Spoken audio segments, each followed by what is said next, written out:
Have you ever heard about the crazy stuff that only the very first version of GTA 5? Yeah, the one for Xbox 360 and PlayStation 3 lets you see? For real guys, a lot of people playing on PS4, PS5 or PC think those versions have all the exclusive features, but the truth is, there's stuff you can only experience in the original release without any updates or patches applied. And that's exactly what I'm going to show you in today's video.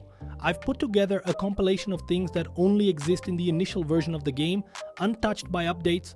Some of these have been patched out over time, while others changed entirely in the newer versions like PS4, PS5 and PC. So smash that like button, hit subscribe, and let's get started. Let's keep things organized so you don't get lost. Some of the things I'll show only appear if you're playing the true first version like version 1.00 on PS3 or Xbox 360. If you've got one of those consoles and want to check it out for yourself, here's what you need to do. Uninstall the game, reinstall it, and don't apply any updates. Not even the free ones or the bug fixes. Doing this will let you see everything I'm about to showcase. Some of it might still appear with patches applied, but other stuff is exclusively tied to that untouched original version. Let's dive into these insane curiosities. Stun gun. The first thing we have here on Xbox 360 and PlayStation 3, and something a lot of people didn't even know was different, is how the stun gun's charge works. It's not exactly the shot itself that's different, but how it's displayed in the interface. If we look at the newer generation versions, in the top right corner of the screen, there's a recharge bar that fills up every time you fire the stun gun. Plus, when playing in first-person mode in the newer versions, you can actually see this same recharge bar directly on the back of the weapon, showing how long it takes to reload.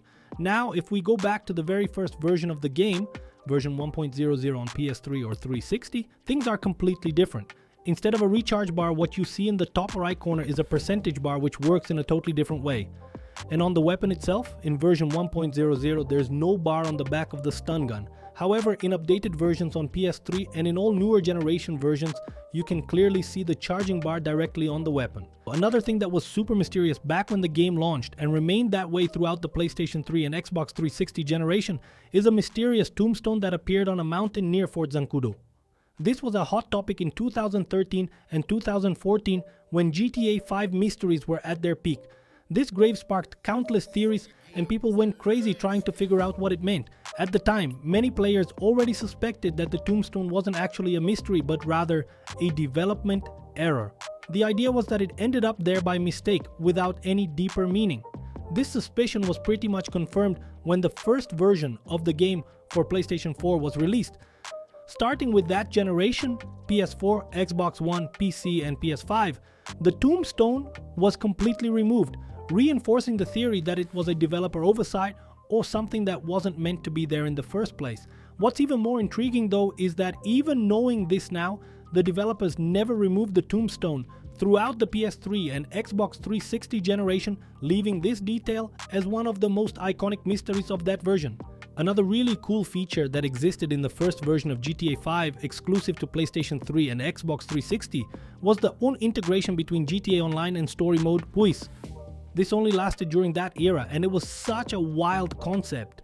For those who didn't play during that time and started GTA 5 after 2015 or 2016, here's how it worked. Whenever a DLC was released for GTA Online, it would introduce new vehicles like planes, cars, and other items. These vehicles were also added to story mode.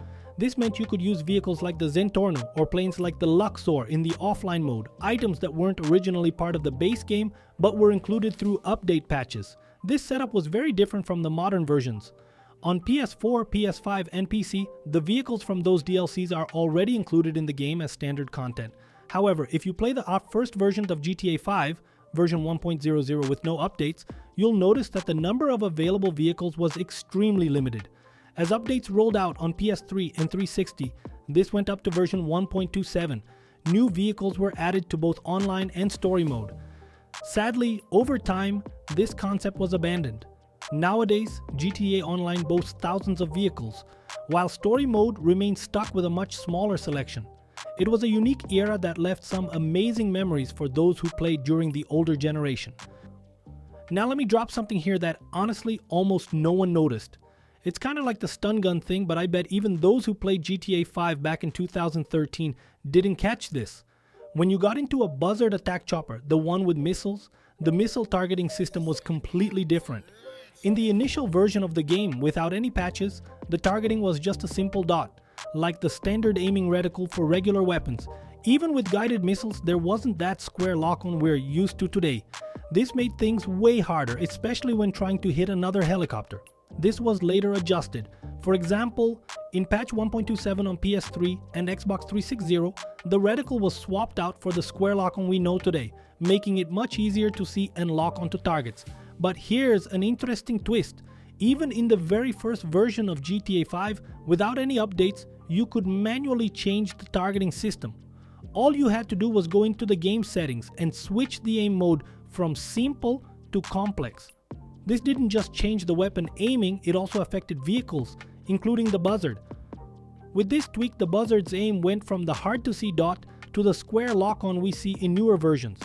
The difference back then was that the simple aim mode was the default, and you had to adjust it manually. Today, the complex aim mode is set as the standard, making everything much easier. It was a small detail, but it made a big difference for those who knew how to tweak it. Another thing that got removed over time was how easy it was to open the rear doors of planes, like the cargo plane and the Titan over at Fort Zancudo. Back in the first version of GTA 5, it was ridiculously easy to open those doors, both in story mode and online. It was wild. All you had to do was give the doors a good kick and boom, they'd open with no trouble at all. But here's the catch. This simplicity caused some problems. Players discovered that they could use this trick to duplicate vehicles in GTA Online. People were getting rich super quickly without needing to do heist missions or anything else. Just duplicate a vehicle and you were set. Because of this, Rockstar patched it early on. They fixed the issue in the first updates because it was completely breaking the game's balance. After the fix, opening those doors became much harder and the duplication trick was completely removed. It was a simple hack, but it was a massive trend for anyone who played the first version of GTA. Next up, we have the removal of a Confederate flag. This flag appeared on Trevor's trailer and also in the game, specifically at the Lost MC camp, the one where Trevor blows up all those trailers. If you visit this part of the map while playing the 1.00 version on PlayStation 3 or Xbox 360, you'll see the flag there. However, after a few patches, Rockstar decided to remove the flag for political reasons. In the updated version, the spot where the flag used to be is now completely empty. You can even notice a mark where it used to hang. Starting with the PS4, PC, Xbox One, and PS5 versions, Rockstar replaced the Confederate flag with a US flag. I'm not entirely sure what the controversy was with the Confederate flag since we're talking about a video game, but for some reason they decided to take it out. For those playing the first version on PS3 or 360, the flag is still there, which makes those versions feel extra unique.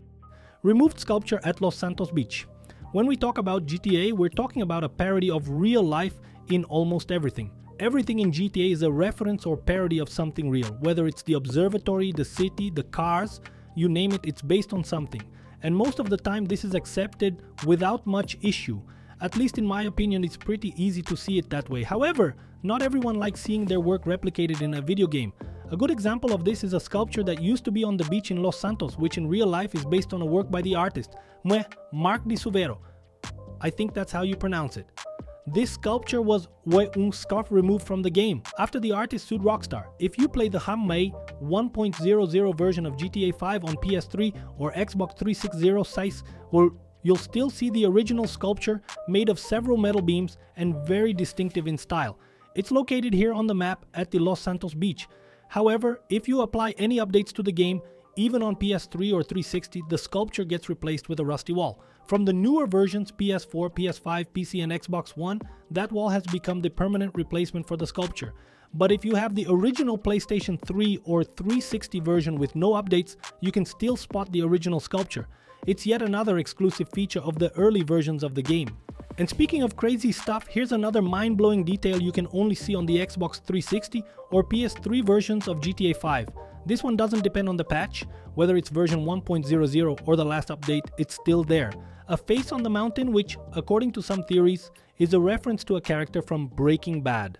Honestly, I'm not sure if it's really a reference to the Breaking Bad guy or just a random face, but the fact is, this face is visible on the mountain in the older versions of GTA 5. In the newer versions, PS4, PS5, PC, and so on, the face was replaced with a weird doodle, like a poorly drawn, goofy looking face. This change kinda confirms that the original face wasn't supposed to be there in the first place. It probably wasn't a Rockstar Easter egg, but just something a developer added as a joke that somehow made it into the game. Glitch to explore North Yankton. Another thing that existed in the first version of GTA 5 and became super popular was a glitch that let players explore North Yankton more, the frozen town from the prologue mission Prologue.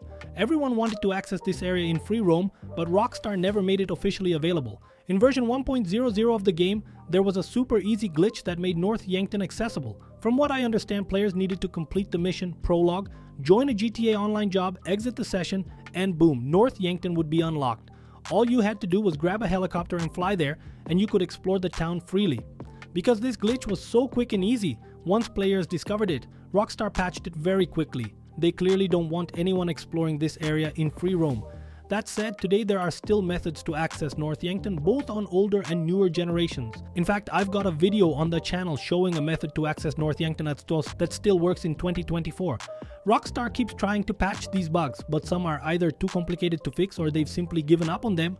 For those who played the first version of GTA 5, this was a one-of-a-kind opportunity to experience something truly unique, the original GTA Online. Finally, we have something that existed in the PS3 and Xbox 360 versions but is no longer around today, the original GTA Online. So what was this? Well, GTA Online originally launched as a way to connect players and keep them engaged, something you could really feel in the early versions and DLCs of the game. Back then, the focus was on true multiplayer experiences. There were no solo missions or heists you could complete on your own. The idea was to build a connected community where everyone played together and helped each other grow. But with the end of the PS3 and 360 era, the original GTA Online also came to an end. From that point onward, GTA Online became something very different. Today the focus is much more on getting players to earn in-game money to buy vehicles and items with outrageous price tags. At the same time, Rockstar has made heists and missions increasingly difficult, encouraging players to purchase shark cards and other perks like GTA Plus. In short, while the original GTA Online aimed to unite the community, the main goal of the current version is to generate revenue for Rockstar while they delay releasing new games. It's a massive contrast to the original spirit of the game. Have you ever wondered why Brad's body never decomposed even after 9 years? Click on the video next to the arrow to find out why. And that's it for today's video. Don't forget to like and subscribe. Take care and bye.